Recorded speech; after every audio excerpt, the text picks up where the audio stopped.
La Maison de Verre, the House of Glass, built in Paris between 1928 and 1932 by Pierre Charot.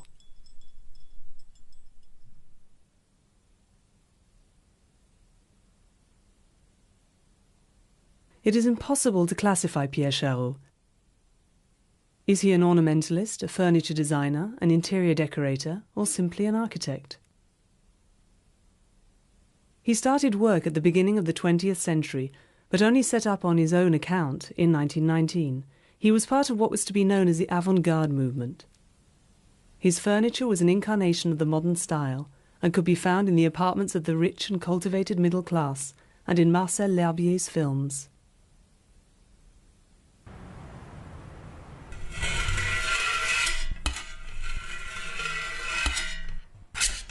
This is furniture designed by an inventor, simple in appearance but with surprising mobile and articulated elements. Wood and metal, the modern material par excellence, are united here. Charot was one of the first to use it for luxury furniture. Industrially produced glass bricks that are normally used in basement ceilings, or to provide a bit of light in passages and public lavatories, is the unique material employed. Enclosed in a stairwell made from rounded metal plates and glass partitions, the central feature of the ground floor is the grand stairway leading to the first floor.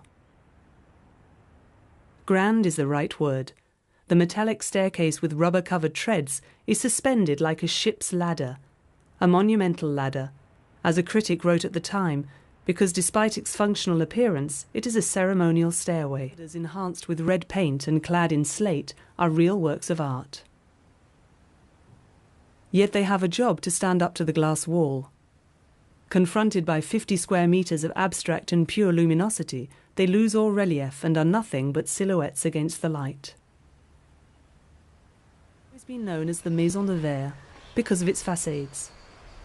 But it is really the ironwork that is the most remarkable.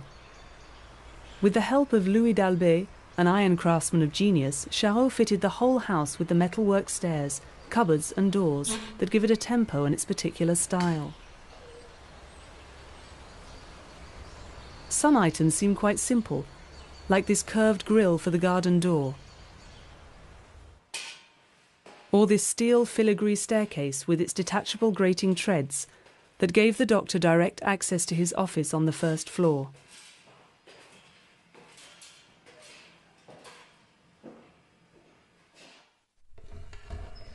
Others are obviously complex, like the fold-away ladder between the boudoir and the bedroom, a sort of metal insect, a mechanical toy sprung from the imagination of a geometrical dreamer.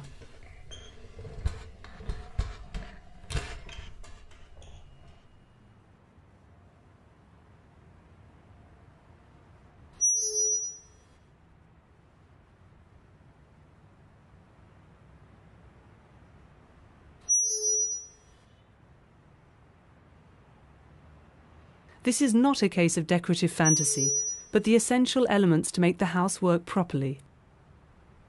This pivoting screen hung at the bottom of the main staircase is one of the architect's solutions to the problems caused by having a medical practice on the ground floor. Patients, visitors, and the inhabitants all came down the same passage, but the patients were supposed to continue onwards to the waiting room and not take the stairs to the first floor. So the door is a visual sorting point. When patients passed by, the door remained closed. It is made of glass covered with a fine transparent mesh. The staircase is both visible and inaccessible. It is no more than an image to which only the masters of the house had the right to give substance.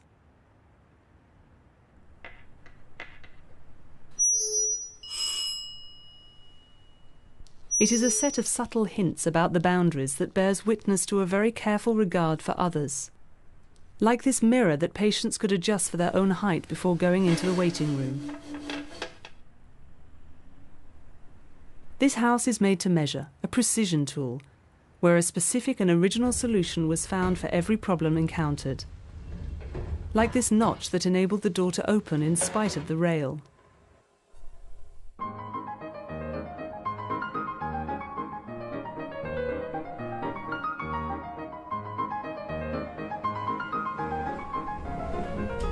Such a riot of invention is what makes Charot's work so rich, but it also underlines the limits of his architecture. It is a toy, noted an architectural review in 1933, an ingenious toy thought up by a cunning artist for his own delectation. Here is the ambiguity of a project that employs industrial materials and craftsmanship to give a resolutely modern form to a program that is less so. At a time when other architects were thinking in terms of standardization, economy and housing developments, Charot was the exception to the rule, going for a lifestyle reserved for a wealthy elite. A house that sheltered the privileged, cut off from the herd and wrapped in its own material envelope. It gave all except one thing: this confrontation with the outside world in which the architecture loses in perfection what it gains in life.